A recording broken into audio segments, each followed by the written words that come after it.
Hi friends, welcomes to பவிஸ் பண்றி. தொக்கு சீரீஸில் அடுத்ததாக நம்ம பார்க்க போகிறது பாவக்காவா கசப்படிக்கும், ஐயோ வேணாம் அப்படின்றவங்களுக்கு இந்த மெத்தடில் செஞ்சு கொடுங்க.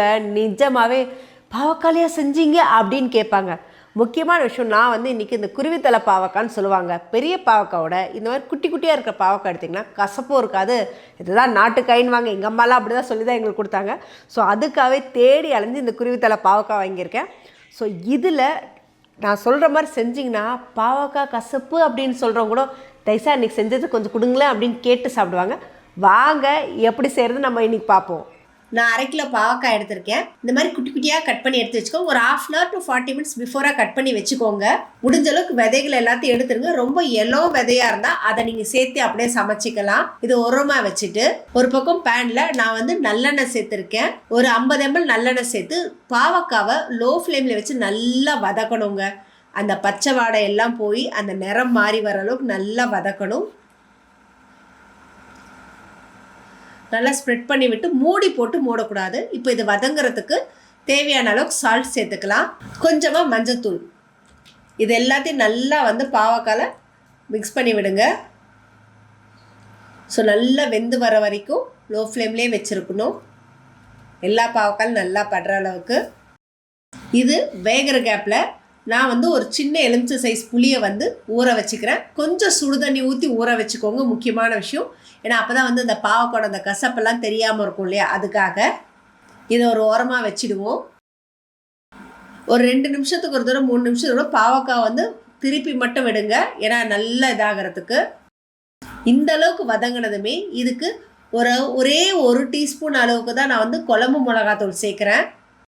நல்லா வதங்கட்டும், அந்த மிளகாத்தூளோட அந்த பச்சை நெடி எல்லாம் போகிற அளவுக்கு.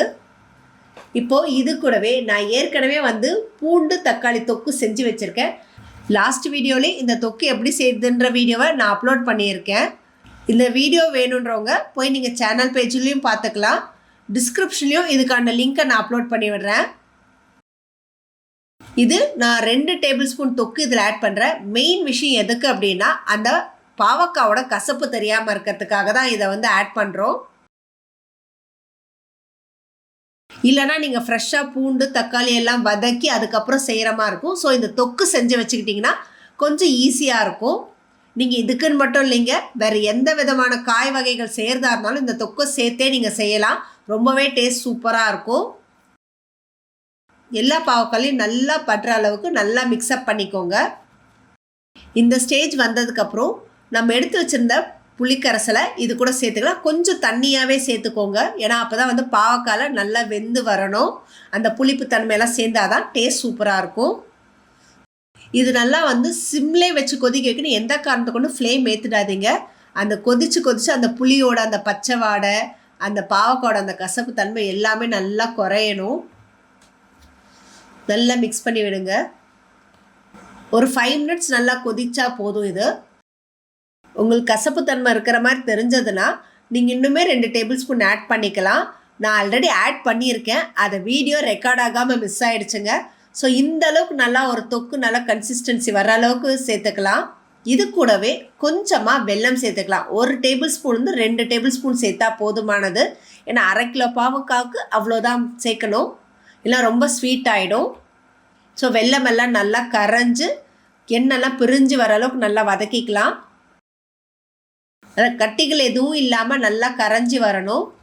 பார்த்திங்கன்னா இப்போ வெல்லம் நல்லா கரைஞ்சி எண்ணெயெல்லாம் நல்லா பிரிஞ்சு வர ஆரம்பிச்சிருச்சு. இந்த ஸ்டேஜ் வந்ததும் நம்ம ஸ்டவ் ஆஃப் பண்ணிவிட்டு நல்லா ஆற விட்டுடலாம். நீங்கள் எடுத்து அப்படியே தட்டில் சுட சுட சாதத்துக்கு போட்டு சாப்பிட்டிங்கன்னா சூப்பராக இருக்குங்க.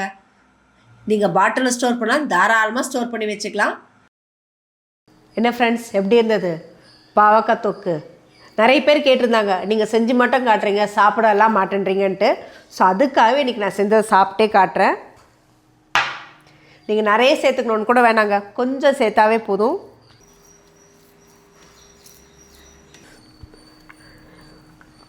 நிஜமாக டேஸ்ட் அல்டிமேட்டாக இருக்குங்க.